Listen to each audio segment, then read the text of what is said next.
Hello students,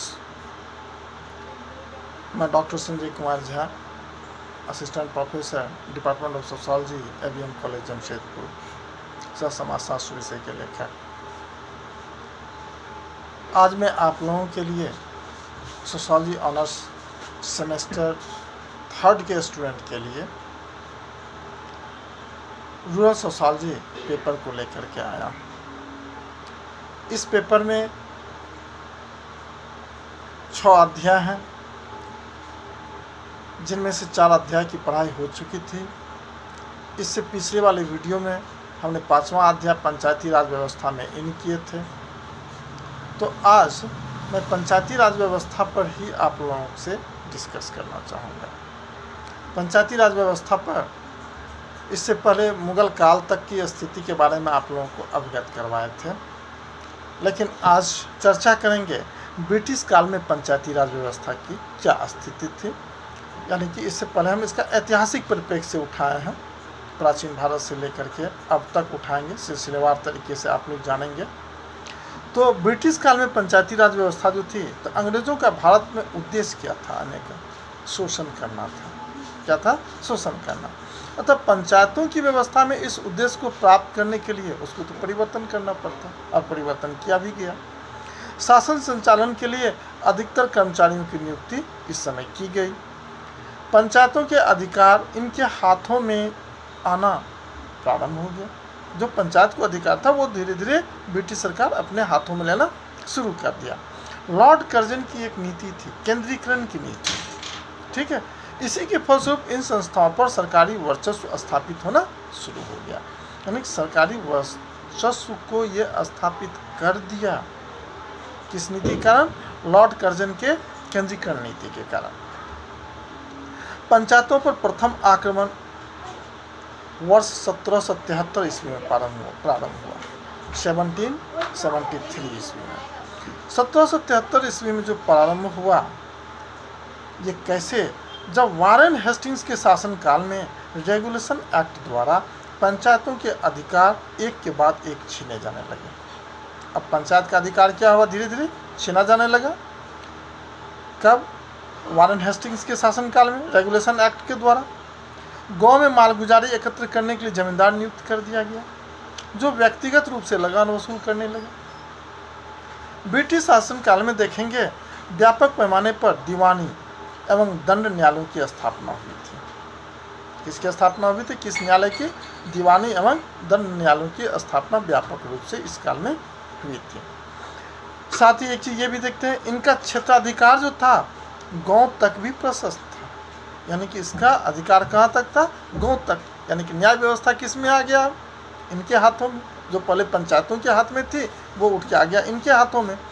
इन न्यायालयों में अधिकांश मामलों की सुनवाई होने के परिणाम स्वरूप ग्राम पंचायत धीरे धीरे क्या हुआ? अपने प्राधिकार में शून्य होता चला गया। क्या कि जो पंच निर्णय होता था, अब तो वो निर्णय यही करना शुरू कर दिया।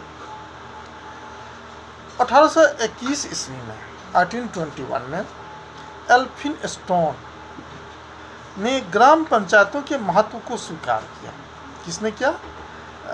एल्फिनस्टोन ने किया 1821 ईस्वी में। उनकी शक्तियों को सीमित करने को अनुचित ठहराया। किनकी शक्तियों को? पंचायती राज की शक्तियों को सीमित करने के लिए स्टोन ने अनुचित ठहराया। ठीक है। वर्ष 1857 में 1857 ईस्वी में, ठीक है, ग्रामीण स्वायत्तशासी निकायों को कुछ महत्व प्रदान करने के लिए कुछ राज्यों में जिला कोष की भी स्थापना की गई, और ग्रामीण प्रशासन को भू राजस्व का, शिक्षा का, पथकर लगाने का भी अधिकार प्रदान किया गया। ये कब किया गया? 1857 में। ठीक है, जो ग्रामीण स्वायत्तशासी निकायों को महत्व को स्वीकारा और राज्य में क्या किया गया? जिलों की कोष की स्थापना की गई। हाँ, और ग्रामीण प्रशासन को कुछ अधिकार भी दिया गया, जैसे भू राजस्व लगाने का, शिक्षा का, पथकर का, ये सब कुछ अधिकार इनको ग्रामीण प्रशासन को दिया भी गया। 1882 ईस्वी की बात है कि लॉर्ड रिपन ने ग्रामीण क्षेत्रों में बोर्ड अथवा मंडलों की स्थापना का सुझाव दिया। किसका दिया?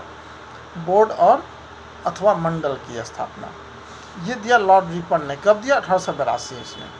1884 ईस्वी में देखते हैं चेन्नई एवं बंगाल में यूनियन पंचायतों के गठन के संबंध में कार्रवाई की गई। कहाँ पर? बंगाल, और एक तो बंगाल, दूसरा चेन्नई, दोनों जगह किया गया। अब आते हैं 19वीं सदी के उत्तरार्ध में दादा भाई नौरोजी, सुरेंद्रनाथ बनर्जी, बाल गंगाधर तिलक, लाला लाजपत राय, बिपिन चंद्र पाल, रविन्द्रनाथ ठाकुर, ये सब जितने भी नेता थे वो ग्रामीण जनता को उसकी प्राचीन ग्राम पंचायतों तथा आत्मनिर्भर ग्रामीण समाज व्यवस्था की याद दिलाई। वो क्या किया? जितने भी ये सारे के सारे नेता ने ग्रामीण जनता को अपनी प्राचीनता की याद दिलाया। देखो प्राचीन काल में हमारे यहाँ की जो ग्राम पंचायतें थी वो किस प्रकार की थी और ग्राम किस प्रकार से आत्मनिर्भर हुआ करता था, ग्रामीण समाज की क्या व्यवस्था थी, इसकी जानकारी इन्होंने को दिया। 1907 में देखते हैं कि अंग्रेजों ने विकेंद्रीकरण के लिए एक शाही आयोग का गठन किया था। कब किया था? 1907 में। वह देश भर में घुमा भी और उसने पंचायतों की स्थापना का भी सुझाव दिया। शाही आयोग का भी रिपोर्ट आया, वो क्या कहा कि नहीं, पंचायतों की स्थापना होनी चाहिए। 1910 में देखते हैं कि इलाहाबाद में अखिल भारतीय राष्ट्रीय कांग्रेस के अधिवेशन की आयोजन हुई थी। कब हुआ था? 1910 में इलाहाबाद में किसका आयोजन हुआ? अखिल भारतीय राष्ट्रीय कांग्रेस की अधिवेशन हुई थी। इसी दौरान ब्रिटिश सरकार के समक्ष ग्राम पंचायतों की स्थापना की मांग भी रखी गई। यानी कि 1910 में इलाहाबाद में आयोजित अखिल भारतीय राष्ट्रीय कांग्रेस के अधिवेशन में किसकी मांग की गई? ग्राम पंचायत की स्थापना की मांग की गई। इसके बाद देखते हैं कि 1915 ईस्वी में शासकीय रिपोर्ट में पंचायतों के विषय में भी कहा गया। क्या कहा गया? कि पंचायतों को निश्चित कर लगाने की अनुमति दी जानी चाहिए। यानी एक टैक्स, निश्चित टैक्स लगाने की भी अनुमति पंचायतों को देने की बात की गई, लेकिन इस पर प्रांतीय सरकार का नियंत्रण रखना चाहिए। अब कंट्रोल किसके हाथ में दे दिया? प्रांतीय सरकार के हाथ। इस बात का भी ध्यान रखना चाहिए कि कर वसूली में पंचायतें इतनी मग्न न हो जाए कि वे अन्य कार्यों में शिथिल हो जाए। ये भी चीज़ कहा गया कि अब ये ग्राम पंचायतें टैक्स वसूलने में ही मगन हो जाए, सारा समय उसी में बर्बाद कर दे और अन्य कार्य क्या हो जाए, वो शिथिल पड़ जाए। ये भी चीज़ कहा गया। 1919 में मॉन्टेग्यू चेम्सफोर्ड सुझाव, इसके सुझाव में था क्या? गवर्नमेंट ऑफ इंडिया एक्ट के पास होने के बाद पंचायतों को कुछ और ध्यान दिया गया। जो मॉन्टेग्यू चेम्सफोर्ड सुझाव जो आया उसके वजह से गवर्नमेंट ऑफ इंडिया एक्ट पारित हुई और उसमें पंचायतों को कुछ और विशेष कार्य दिया गया। इसके लागू होने का एक महत्वपूर्ण परिणाम क्या हुआ था कि पंचायतों का विषय केंद्रीय सरकार का न होकर अब प्रांतीय सरकार का विषय हो गया। अब पंचायत जो पहले केंद्र सरकार की विषय हुआ करता था, केंद्र सूची हुआ करता था, अब वो किस सूची में आ गया? प्रांतीय सरकार का विषय बन गया। 1920 की बात करें, मद्रास प्रांत में पंचायत कानून बना था। कब? 1920 में। इसमें देखिए स्थानीय संस्था और पंचायतों को भी अधिकार दिया गया। 1922 में गया में कांग्रेस का अधिवेशन हुआ था, भारतीय राष्ट्रीय कांग्रेस का सम्मेलन हुआ था। चित्तरंजन दास, देशबंधु चित्तरंजन दास इसके अध्यक्षता किया था। तो इसमें देखते हैं उन्होंने जो 5 सूत्री योजना प्रस्तुत किया था। क्या किए थे? 5 सूत्री योजना को भी प्रस्तुत किए थे। इसमें पंचायतों को भारतीय शासन के पुनर्निर्माण का आधार बनाया गया था और इन पर ही उच्च स्तर की सरकार आधारित करने और उन्हें अवशिष्ट शक्तियाँ देने की भी कल्पना की गई थी उस 5 सूत्री मांग में। 1930 में देखते हैं पंचायतों के अधिकारों का जो पंचायत का अधिकार था उसमें फिर से कटौती किया जाना शुरू हो गया अंग्रेजों के द्वारा। कब से? 1930 से। लेकिन 1935 में देखते हैं कि प्रांतों को स्वायत्ता मिल गई। 1935 में प्रांतों को स्वायत्ता मिली तो ग्रामीण क्षेत्रों में देखते हैं कि पंचायतों का निर्माण होना भी शुरू हो गया। और 1935 में जो गवर्नमेंट ऑफ इंडिया एक्ट बना, कब? 1935 में, उसमें जनता के शासन को कई मांग मान ली गई थी। 1935 के गवर्नमेंट ऑफ इंडिया एक्ट में जनता की बहुत सारी मांगों को मान ली गई थी, परंतु पंचायतों की दशा में कोई खास सुधार नहीं हुआ था। 1942 में देखते हैं कि विद्रोही दौर में सारे अधिकार यानी शासकीय विभाग के अधिकारों को सौंप दिया गया। 1942 में भारत छोड़ो आंदोलन भी चली थी। इसी समय देखते हैं कि ब्रिटिश गवर्नमेंट ने क्या किया, जितना भी अधिकार था वो सब के सब शासकीय विभागीय अधिकारियों को सौंप दिया गया।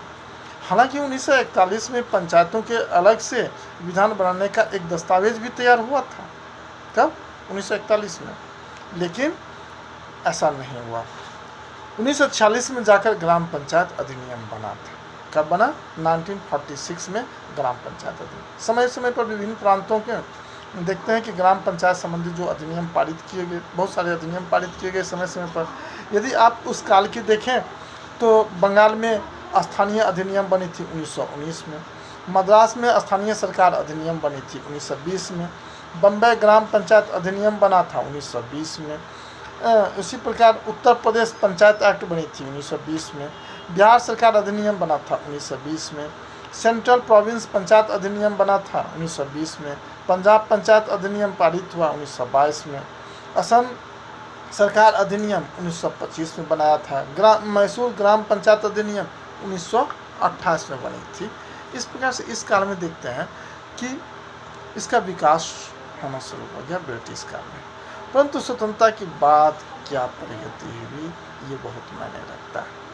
लोकतंत्र की सबसे छोटी इकाई पंचायतों की स्थापना के बारे में, जो सदियों से भारत के शासक संचालन का आधार रही थी, उसके बारे में देखते हैं कि संविधान का जो प्रारूप बना था, गांधी जी को दिखाया तो गांधी जी ने उसे देखकर लौटा दिया था और कहा था क्या कि इससे तो पंचायतों की व्यवस्था है ही नहीं, इसमें पंचायतों की व्यवस्था है ही नहीं। यदि भारत को नष्ट नहीं होना है तो हमें सबसे निचले स्तर से काम प्रारंभ करना होगा, यानी ग्रास रूट से, निचले स्तर से, अन्यथा उस तथा मध्य का जो तंत्र है, सिस्टम है, वो लड़खड़ा कर गिर जाएगा। यानी स्वराज का अर्थ कुछ लोगों के हाथ में क्षमता नहीं है, बल्कि बहुमत के हाथ में वह शासक को नियंत्रित कर सके, अर्थात विकेंद्रीकरण ही भारत के तंत्र का समाधान है, ऐसा गांधी जी ने कहा था। इसके फलस्वरूप संविधान सभा का इस ओर ध्यान दिया गया। राज्य के नीति निर्देशक तत्व में देखेंगे पंचायतों को स्थान दिया गया। संविधान के जो देखेंगे अनुच्छेद 40 आर्टिकल 40 में उल्लेख किया गया है क्या कि राज्य ग्राम पंचायतों का गठन करने के लिए अग्रसर होगा तथा उनको ऐसी शक्तियां वो अधिकार प्रदान करेगा जो उनको स्वायत्त शासन इकाई के रूप में कार्य करने योग्य बनाने के लिए आवश्यक हो। यानी कि संविधान में भी आर्टिकल 40 में इसका प्रोविजन किया गया। संविधान में ग्राम पंचायत को राज्य के नीति निर्देशक तत्व में स्थान दिया गया, उन्हें ऐच्छिक स्थिति में रखा गया, यानी कि पंचायतों को सिर्फ नागरिक कार्य सौंपे गए। उस समय 1957 में सामुदायिक विकास कार्यक्रम को सफल बनाने के लिए जन सहभागिता की समस्या के समाधान में उसके अध्ययन करने के लिए क्या हुआ था, एक कमेटी का गठन किया गया था। उसका नाम था बलवंत राय मेहता समिति। आप सुने होंगे सामुदायिक विकास कार्यक्रम 2 अक्टूबर 1957 में 1957 में हमारे देश में लागू किया गया था। उसी की समीक्षा करने के लिए, उस पर सुझाव देने के लिए कैसे और मजबूत किया जाए, इसके लिए बलवंत राय मेहता की अध्यक्षता में एक समिति का गठन किया गया और 2 अक्टूबर 1959 को बलवंत राय मेहता समिति की सिफारिश को क्रियान्वित किया गया और तत्कालीन प्रधानमंत्री पंडित जवाहरलाल नेहरू ने राजस्थान के नागौर जिले में पंचायती राज का उद्घाटन किया था और इसमें बोला था इस नए भारत का सर्वाधिक महत्वपूर्ण एवं ऐतिहासिक कदम पंचायती राज व्यवस्था का लागू होना, ऐसा बतलाया था नेहरू जी ने। इसके बाद आंध्र प्रदेश में 1 नवंबर 1959 को इस व्यवस्था को लागू किया गया। अगले 3-4 वर्षों से संपूर्ण देश में ग्राम पंचायतों की स्थापना की गई। अधिकांश राज्यों ने बलवंत राय मेहता समिति की सिफारिश के अनुसार पंचायती राज व्यवस्था को त्रिस्तरीय रखा। ग्राम स्तर पर ग्राम पंचायत, खंड स्तर पर पंचायत समिति और जिला स्तर पर जिला परिषद। लेकिन आगे क्या क्या विकास हुआ उस पर हम नेक्स्ट वीडियो में आपसे चर्चा करेंगे। आज यहीं तक, धन्यवाद, थैंक यू।